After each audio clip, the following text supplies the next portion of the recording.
안녕하세요. 그린나래 TV 그린나래 산부인과 원장 박영신입니다. 오늘은 골다공증 두 번째 시간으로 골다공증의 약물 치료에 대해서 알아보도록 하겠습니다.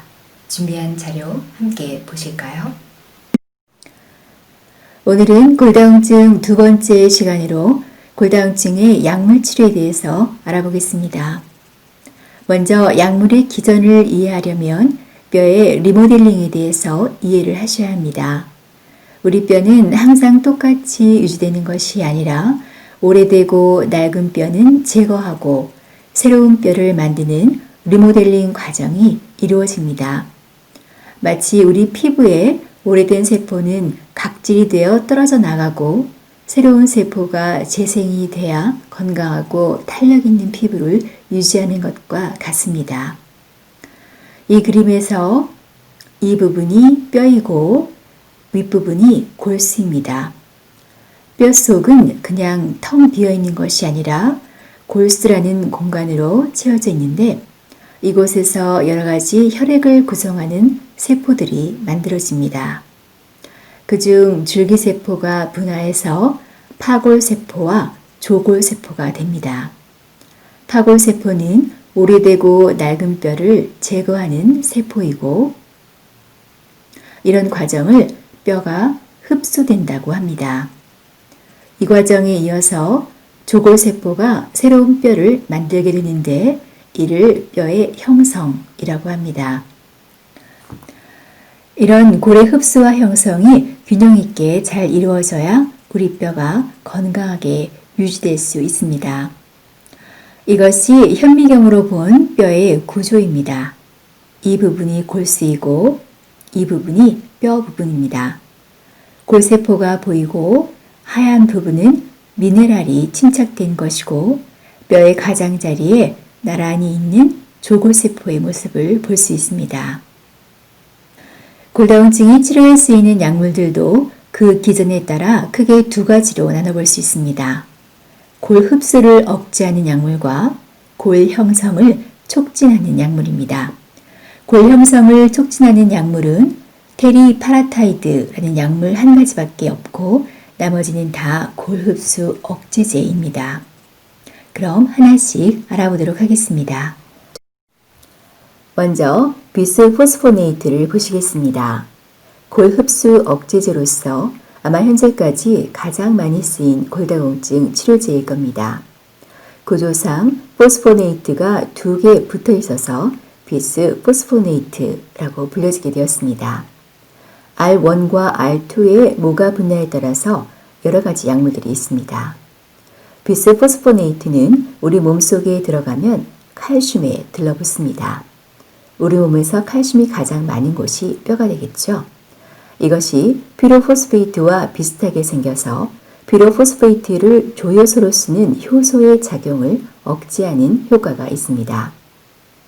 여기서 검은 육각형이 비스포스포네이트입니다. 이것이 뼈로 가면 파골세포가 이것을 덥석 먹습니다. 결국은 ATP 대사 등의 문제가 생겨서 파골세포가 죽게 되고 그래서 뼈의 흡수가 감소하는 것입니다. 비스포스포네이트도 여러 약들이 있는데요. 유명한 게 포자맥스죠. 성분명은 알렌드로네이트입니다. 매일 먹거나 일주일 또는 한 달에 한 번 먹는 약들이 있습니다. 주사제는 팔미드로네이트가 한 달에 한 번, 이반드로네이트는 3개월에 한 번, 졸레드로네이트는 1년에 한 번 정맥 주사로 맞을 수 있습니다. 그런데 비스포스포네이트가 골절률도 낮추고 골밀도는 올리기는 하는데 부작용이 또 유명합니다. 환자의 20에서 30% 정도에서 식도염을 일으키는 것으로 알려져서 아침에 복용 후 1시간 동안 눕지 말라고 복약 지도를 하죠. 또 골 흡수를 억제하다 보니까 칼슘이 못 빠져나가서 혈중 칼슘 수치가 약간 떨어질 수 있습니다. 그래서 칼슘과 비타민 D를 같이 처방하기도 합니다. 그리고 감기 몸살 같은 증상을 심하게 호소하기도 합니다. 대개는 주사제에서 첫 회 맞을 때 나타납니다. 턱뼈의 괴사는 또 유명해서 치과에서 임플란트 하기 전에 이런 약들을 먹는지 꼭 물어봅니다. 또 한 가지 문제는 대퇴부의 비정형 골절이 증가하는 것입니다. 일반적으로는 대퇴부는 가장 가는 부분인 이 목 부분이 부러지는데 이 약을 복용한 사람이 부러지면 원래는 잘 안 부러지는 부위인 이런 부위가 부러진다는 것입니다. 그래서 목 부분의 골절률은 감소하는데 비정형 골절은 오히려 증가한다는 것입니다. 골 흡수를 억제하게 되면 당장 골밀도는 증가할지 모르지만 이것이 지나치게 되면 뼈의 질은 떨어지는 것입니다. 우리가 집을 리모델링 한다고 가정하면 오래되고 낡은 가구나 쓰레기는 깨끗이 치우고 새로운 가구를 들여놔야 하는데 집안에 쓰레기를 그대로 쌓아두고 있는 것과 마찬가지인 것입니다. 그 외에 심방세동, 간수치 상승, 신장 독성이 있을 수 있습니다. 두 번째 약물로 데노스밥에 대해 알아보겠습니다. 상품명으로는 프롤리아라고 하고 6개월에 한 번 피하 주사로 맞게 됩니다. 환자분들은 이름을 잘 모르고 6개월에 한 번 맞는 주사 있어요? 6개월에 한 번 맞는 주사 놔주세요. 이렇게 말씀하십니다. 정맥주사보다 맞기 편하고 6개월에 한 번만 맞으면 되니까 편하기는 합니다. 작용 기전은 파골세포가 분화하고 성숙하기 위해서는 란트 리간드의 작용이 필요한데 이 란트 리간드에 붙어서 이것을 차단하는 항체입니다. 이 란트 리간드를 만드는 세포 중 하나가 조골세포입니다. 마치 이런 거죠. 내가 새로운 뼈 만들기 전에 내가 낡은 뼈 좀 먼저 제거해 줄래? 라고 말하면서 조골세포가 파골세포를 자극하는 겁니다. 이 약도 파골세포의 기능을 억제하는 것이기 때문에 부작용은 비스포스포네이트의 부작용과 유사합니다. 관절통, 근육통 등이 올 수 있고 감염이 좀 증가될 수 있고 혈중 칼슘 수치가 떨어질 수 있고 주사 부위에 알러지나 습진이 드물게 올 수 있습니다. 턱뼈 괴사, 비정형 골절도 있을 수 있고 또 하나 문제는 약을 끊고 나면 리바운드로 오히려 뼈의 턴오버가 증가해서 심한 고칼슘 혈증이 올 수 있고 척추의 압박골절이 올 수 있다는 것입니다. 다음은 에스트로겐과 프로게스테론 호르몬에 대해서 알아보겠습니다. 지난 시간에 제가 최대 골량은 30대에 완성된다고 말씀드렸는데요. 이때 초경을 시작하면서 배란이 되면 이 두 호르몬의 역할이 중요하게 됩니다.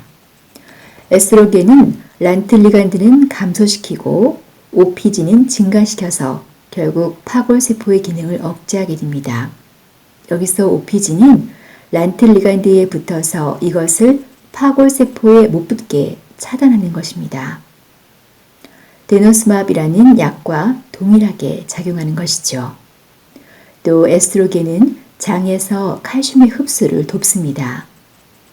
그렇기 때문에 폐경이 돼서 에스트로겐이 감소하게 되면 칼슘을 먹어도 흡수가 잘 안 된다는 것입니다. 프로게스테론은 조골세포에 작용해서 뼈의 형성을 촉진하는 것으로 실험 결과 알려져 있기는 한데요. 사람에 대한 연구는 에스트로겐만큼 많지는 않습니다. 이것은 조골세포를 배양해서 알칼라인 포스파테이즈 염색을 한 것인데요. 에스트로겐만 넣은 세포보다 프로게스테론도 같이 넣은 세포에서 더 진하게 염색이 되는 것을 볼 수 있습니다. 여기서 머리카락처럼 보이는 것이 염색된 부분입니다. 알칼라인 포스파테이즈는 조골세포의 분화와 성숙을 나타내는 지표로 프로게스테론이 이것을 증가시키는 것을 알 수 있습니다. 또 다른 재미있는 연구 결과는 정상적으로 생리를 잘하는 여성과 생리불순이 있는 여성들이 척추 골밀도 변화를 비교한 것입니다. 비슷한 논문 5개를 분석해 보았는데 나이는 20대에서 30대 정도의 여성들이었고 1년에서 4년까지 관찰했습니다. 정상적으로 생리를 잘하는 여성들은 골밀도가 0.53 증가한 반면 생리불순이 있는 여성들은 0.68 감소했습니다.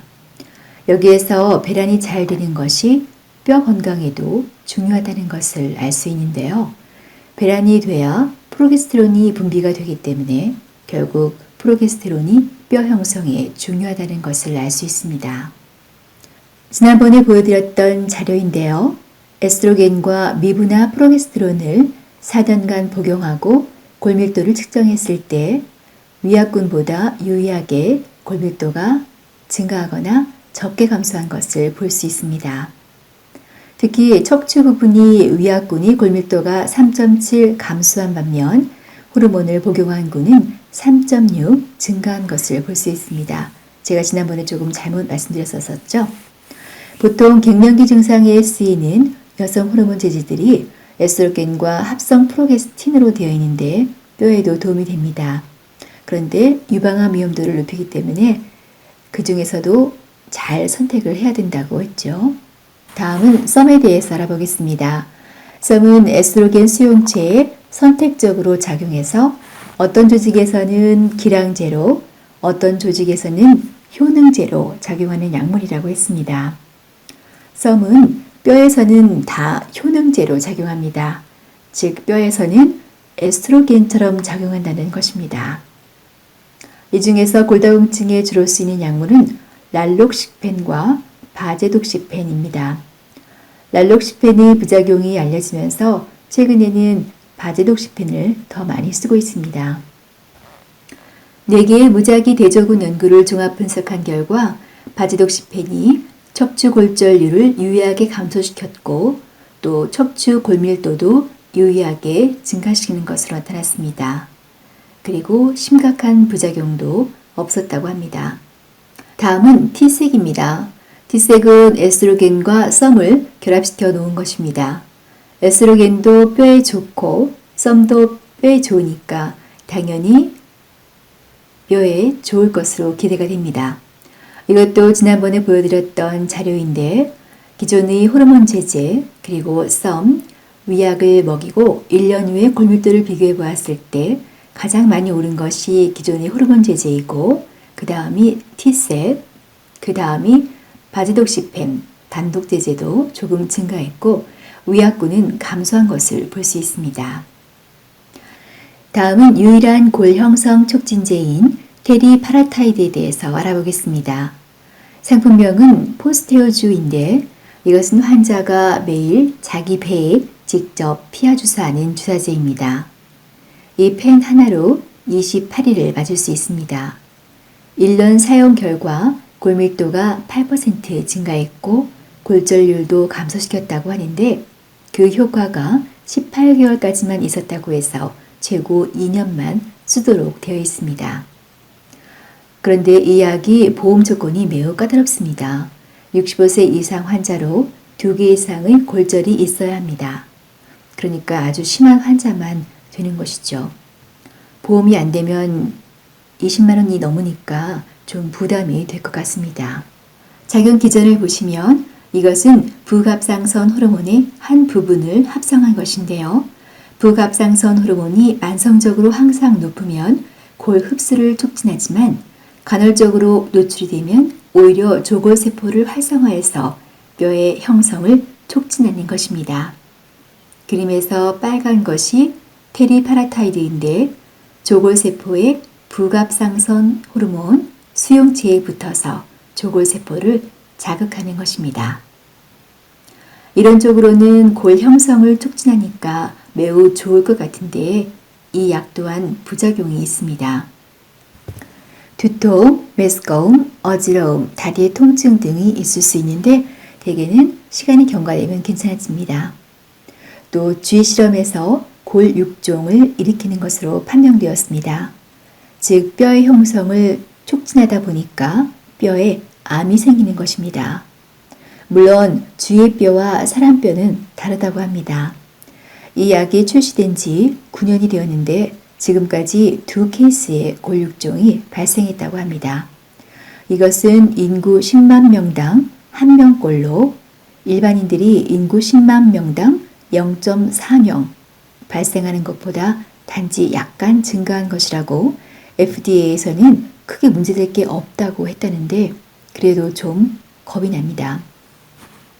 약재들이 골절률 감소를 비교해 보겠습니다. 파란 막대는 약 복용 1년 전 골절률, 빨간 막대는 복용 후 1년의 골절률을 나타냅니다.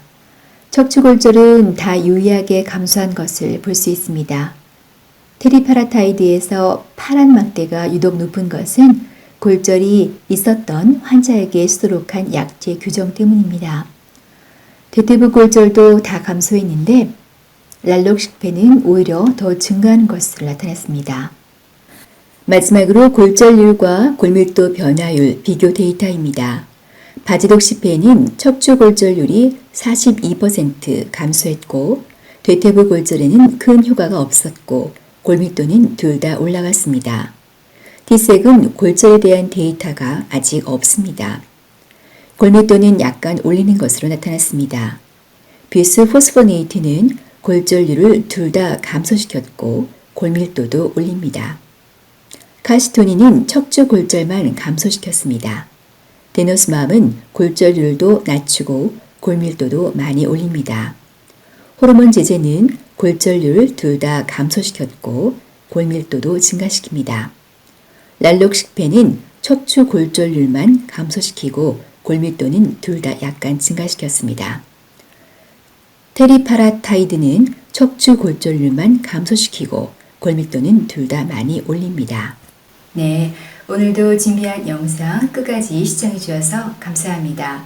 다음 시간에는 골다공증의 예방과 치료를 위한 영양요법, 식이요법, 운동요법에 대해서 알아보도록 하겠습니다. 많이 기대해 주시고 많이 시청해 주세요. 감사합니다. 안녕히 계세요.